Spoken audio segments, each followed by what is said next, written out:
What's up, everyone? Today we're taking a look at something a little bigger. We are taking a look at the Masters of the Universe Classics Tytus figure from Mattel. All right, and something that we do here from time to time, depending on the figure, little brief history lessons. So this figure represents kind of a way for fans in the modern era to get something that was impossible to get back in the vintage days and is still almost impossible for your average collector. So Tytus was the heroic giant of the Motu world and was supposed to be part of the Powers of Grayskull toy line that never became real. So the toy line that would have introduced Hero and Eldor and the other giant Megator.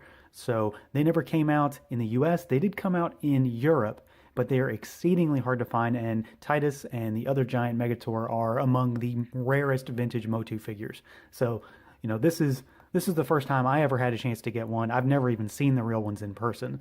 I just know that they exist and that people do have them. So this is the first giant in the Motu Classics line, and he is pretty tall. Let's give you a little comparison shot here. We'll use Prince Adam. So he comes up to just about the bottom of his loincloth. So you can see just the difference in size there. They are quite different. I think he's about 14 inches tall, roughly. So he's a big piece.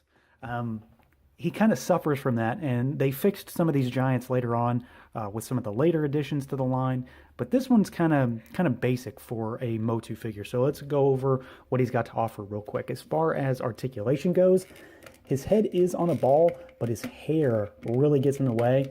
The original vintage figure had a rooted hair, so that wouldn't have been an issue there. No real rocker, though. Arms go kind of around, but they don't go out.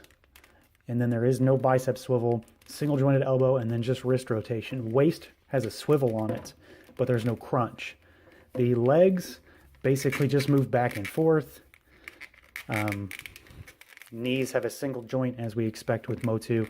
There is a boot cut, but it's kind of funky because of how the joint is. So if you twist it too far, you're going to see into the joint. And then there, as you can see, there is nothing at the ankle. It's just one solid piece. He is, at least mine is, he's pretty loose, especially at the knees. I really need to do something about that. But he's very basic. For a figure of this size, I can't really fault him too much, but it's, yeah, you can't really put him in too many dynamic poses. You can get him to raise his fist in anger, and then he does have a weapon that we'll get to. As far as the sculpt, I think he's pretty cool. He's obviously just a kind of a bigger He-Man in that regard. He's got our furry loincloth that we've come to expect. He's got these kind of knight type boots, which are pretty cool.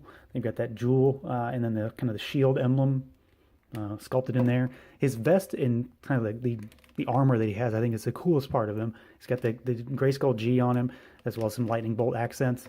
And then he's got that studded belt, which I think is a pretty cool touch. The hair is decent. It does hinder his articulation, but it looks good. He's got this kind of headband armor piece. The face is pretty good, but it's a little too unexpressive for my taste. And he almost has that kind of original Motu Classics He-Man look, where he's kind of got those puffy cheeks and kind of a little too much red in his face. Makes him look like he got stung by a bee, as far as I'm concerned. Now, as far as paint goes, most of the figure is molded in skin tone, but he does have shading in the musculature to help bring out those muscle accents. We've got paint on the bracers, on the armor, we've got a wash, and then of course paint on the loincloth. We've got a paint and a wash in the belt, which honestly might be one of the more detailed aspects of this piece. And then the boots have paint on them for these clasps, and then the emblem down here. So I mean, he certainly looks good, but in terms of the overall presentation, he's probably not going to wow you if you're looking for something too posable. Now, as far as accessories goes, he's got one, and I think it's pretty goofy, honestly, and I honestly don't like it. It is a nod to the original. This is what he came with in the original. It's this humongous hammer, grabber, smasher type thing. It's very, techno in its look. Got a lot of sculpted kind of mechanical detail in there. With does have some paint, and it's molded in kind of a coppery type color, but then it has these silver accents, and then you've got the Grayskull G on there. He holds it in his right hand, but if you can see that his hand is really small. Not in terms of overall size, but I guess the fingers, they're really thin. And because of that, he really has a hard time holding this thing. Like, it'll stay in his hand, but you're not going to get him holding it up in the air. It's also too heavy on its own. Mine, over time, has started to wear. You can see this is kind of bent. It's slightly warped, and then, like, it gives a lot. Honestly, if I play with it too much, it might pop out.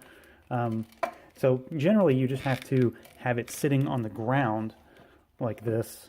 But what it's meant for is to kind of capture a villain. That's really what it's for. You know, we'll use Clawful here as an example. Let's see if I can do it without looking like an idiot on camera. So we've got our bad guy, and you kind of latch it onto his head like that. And then ideally he'd be able to pick him up, but I certainly can't do that. So, you know, you see the figures will just fit in there. You can kind of get it in there, but I'm not going to scuff up my figures because I want to play around with it like that. So he gets displayed with just his grabber on the ground. It's an okay accessory. I guess it's unique at the very least, but I think it's ultimately rather goofy. All right, so overall, Tytus is okay. I like these bigger figures, so, you know, I like him in a general sense. I think he's kind of he's just okay.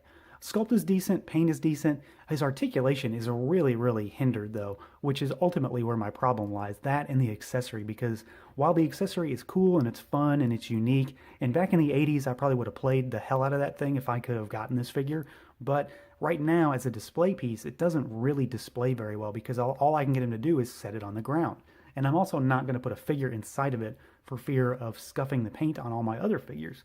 So it's kind of cool. You know, it's big, so that's cool. It fits with the figure. But overall, it's just it's all right. You know, I don't regret having him. He's a cool addition, and he looks really cool next to the other quote-unquote Grayskull figures. So Hero and King Grayskull, figures like that. So he looks cool. He looks menacing next to the bigger guys, or the smaller guys, rather. He's not my favorite giant. We'll get to my favorite one down the road. But for a first attempt at a giant, not too bad in this line. I think he looks good. He's just not very playable. So if you were looking for that, probably be disappointed. But otherwise, he's okay. So that's going to do it for this one, everyone. As always, stay tuned for more reviews. Feel free to like, comment, subscribe, and share. And until next time.